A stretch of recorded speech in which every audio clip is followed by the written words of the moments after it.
Hi, I'm Lisa Murphy, and this afternoon we're going to be talking about the importance of early experiences, which is the workshop that we present that reinforces the importance of hands-on play-based learning in early childhood environments. And really, as we start it, you'll see it up on the screen behind me. The metaphor is the house of higher learning. You have it in your handout as well. We've talked about it before, that I really believe that there are 7 things that make up the foundation that supports the house of academics. And in that house you have that traditional, the reading and the writing and the math and the science and the chemistry and the physics, and you have the learning how to write your name and identifying your shapes and identifying your colors. And really, I think collectively that nobody in this room thinks that that's an inappropriate expectation. Can I assume that? Do we all want our kids reading? Yes. Do we want them writing? Of course we do. There's nothing wrong with having the expectation of a big, huge, beautiful academic mansion. The problem, as I see it, and the problem that has been expressed to me, and the concern that's often expressed to me, is that many early childhood people are being expected to start building that house where there's no what? Where there's no foundation. And you don't have to be an architect to know that if you start building something where there's no foundation, eventually what's going to happen?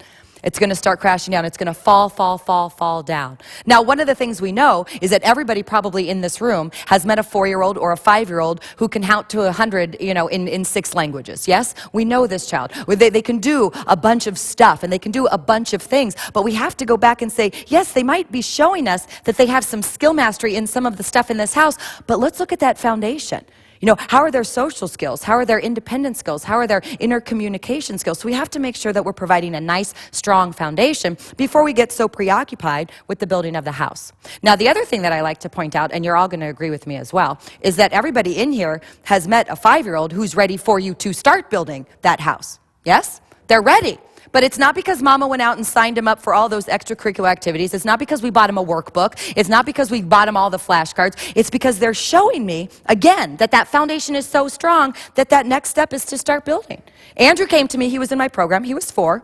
And he came up to me one day and he said, Miss Lisa, I want to know how to read. And I'm like, dude, you're 4.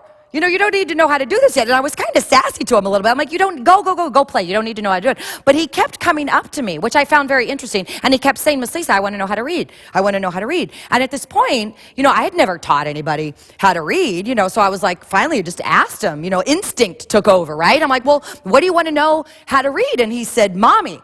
I want to know how to read Mommy. I'm like, Mommy. So I took a 3x5 card, right? And what did I write on it? Mommy. And I looked at him, I said, M-O-M-M-Y, and I wrote it out, M-O-M-M-Y. This says Mommy. Read it. He said, Mommy. I said, read it again. He said, Mommy. I'm like, Andrew, you know how to read Mommy. And then he says, get another card.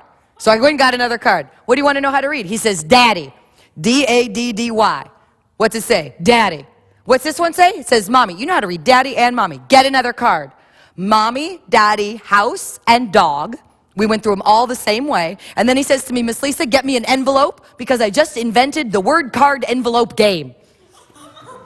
This was his language. Andrew, he's 4 years old. What did he start doing?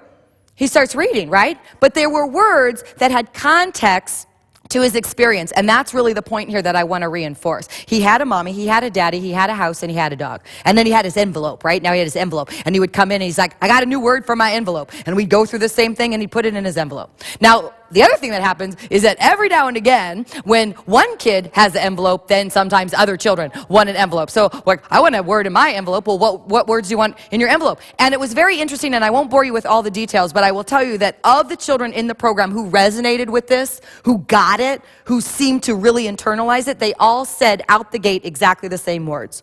They all said mommy, they all said daddy, they all said house, and they all said dog. And guess what they all had? They all had a mommy, they all had a daddy, they all had a house, and they all had a dog. And Jane Healy tells us that children need experiences to attach the words to. One kid wanted to read the word baby.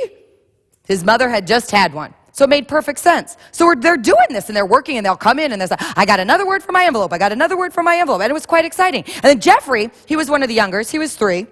Jeffrey says, well, I want to know how to read too.